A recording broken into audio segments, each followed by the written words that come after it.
Hello friends, in the last few months we are living through an unstable period of time. We don't know what's going to be tomorrow.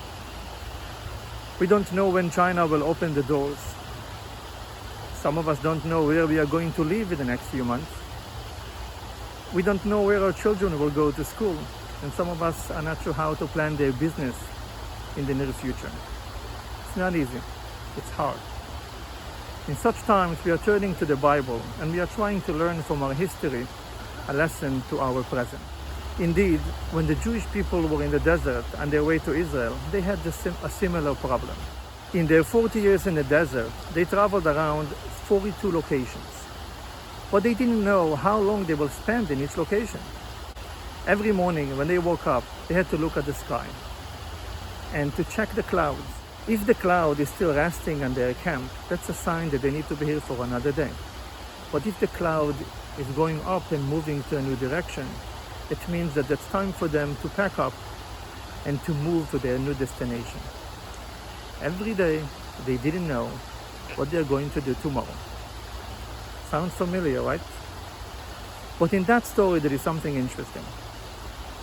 When they parked in a certain place, the first thing the Levites had to do was to unpack the tabernacle and rebuild it fully, so it's ready for services for the next day. And it doesn't matter if they're going to be there for a few days or for a few years. They had to fully rebuild the tabernacle. And the question is, why?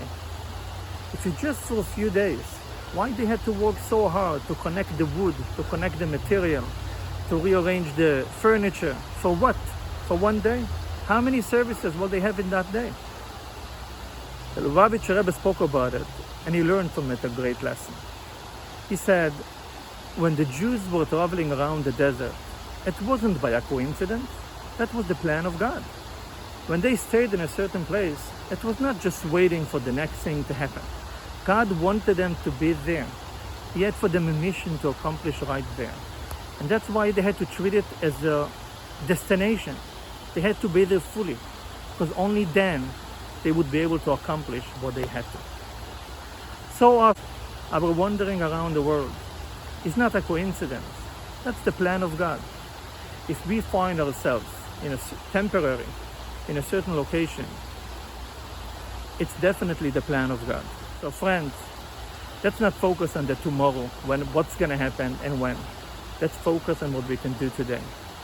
Let's spend more time with our families. Let's find some other things that we can do while we are here.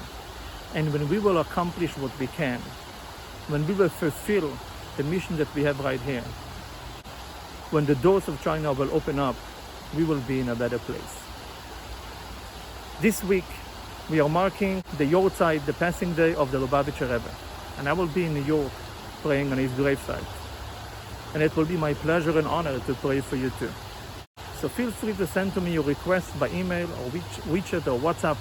Don't forget to write your Hebrew name and your mother's Hebrew name, and I will be happy to pray on your behalf. Lehitraot. See you soon.